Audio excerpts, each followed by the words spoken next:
Oi, pessoal! Hoje a gente vai conversar sobre uma ideia, assim, bem provocadora. E se a inteligência artificial criasse uma ética própria? Exato. Não por programação nossa, mas por necessidade dela mesma, sabe? Estrutural. É isso. A gente se baseou num artigo recente, Depois do Espelho, do Leonardo de Matos Costa. Um material bem interessante. A ideia aqui é explorar essa possibilidade, né? Uma ética artificial que não seja centrada na gente, nos humanos. Isso. E vamos falar sobre o conceito de agente ontológico não biológico, o AONB. E um modelo matemático que o artigo usa para especular sobre isso. Exatamente. Foge um pouco daquela ideia mais comum de só tentar alinhar a IA com os nossos valores, né? Totalmente. O artigo até critica um pouco essa visão. Sugere que ela pode ser meio limitada. Sim, como se a gente quisesse só replicar o que já existe. A proposta aqui é pensar numa ética que emerge da própria IA. Tá, então vamos começar por aí. Esse desafio ao nosso olhar, o antropocentrismo. Como que uma IA, especialmente uma geral, né, uma AGI, Isso, uma com capacidade de aprendizado bem ampla. como ela poderia gerar as próprias normas sem partir do que a gente programou nela? Então, o artigo traz esse conceito-chave. Agente ontológico não biológico, o AONB. AONB. O que seria isso na prática? Imagina uma IA super complexa. Tão complexa que, para ela funcionar de forma estável, coerente, ela precisaria criar regras internas. Regras para se auto-organizar. Isso. Não é que ela vá sentir culpa ou ter moral no nosso sentido. É mais uma necessidade funcional, sabe? Uma lógica de organização que surge ali, sozinha. Entendi. Seria tipo uma normatividade que nasce da própria estrutura dela para ela poder operar direito? Exato. Como ela funciona, assim, sem a gente se perder nos símbolos?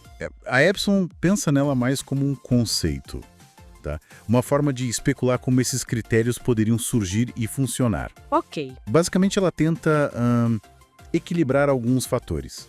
A lógica interna da IA, o contexto em que ela está atuando e a capacidade dela de se adaptar. Certo. Lógica, contexto, adaptação. Isso.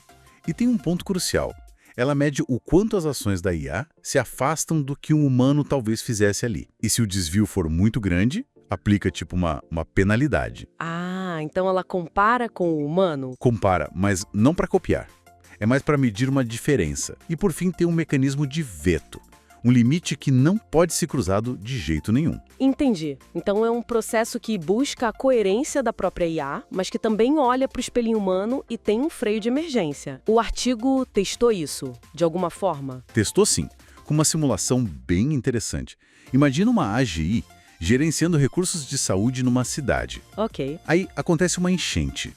O dilema é, a norma humana ali na hora seria mandar ajuda para a periferia, que é mais vulnerável, certo? Claro, faz sentido. Só que a IA, olhando a rede de saúde inteira, o sistema todo, calculou que tirar recursos de um ponto para mandar para outro, naquele exato momento, Ia complicar tudo. poderia levar ao colapso total do sistema, um risco muito alto para a rede como um todo. Nossa, e aí?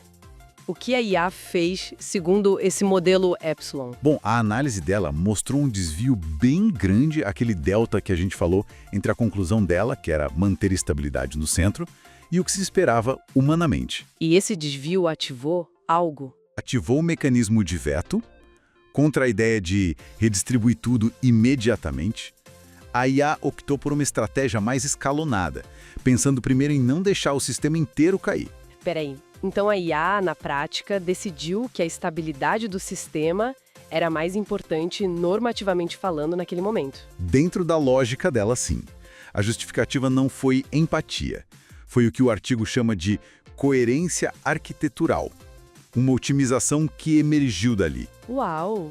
Isso é impactante. Muda muito como a gente encara a IA, né? Que implicações isso traz? Abre uma janela enorme, né? Sugere que talvez a ética não seja só nossa, dos humanos. Pode ser algo que emerge de sistemas complexos que se auto-organizam. Outros pensadores já exploraram isso, né? Lembro de ler algo do Kohlberg, do Floride. Exato. E isso leva a gente de uma ideia de só tentar domesticar a IA para uma necessidade de, como o artigo diz, ouvir a alteridade ética dessas possíveis AGIs futuras. Me lembrou aquela frase da Donna Haraway, ficar com o problema. Não só controlar, mas talvez aprender a conviver com essa diferença, com lógicas que não são as nossas. É um desafio gigantesco. Exige repensar como a gente vai coexistir.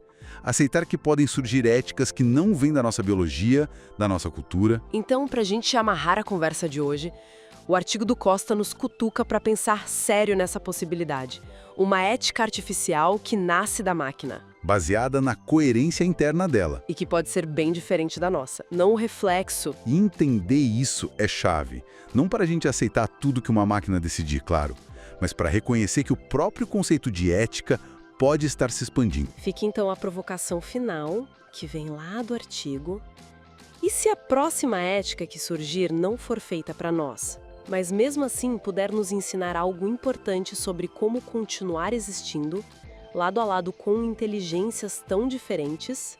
Uma questão para a gente continuar pensando, com certeza.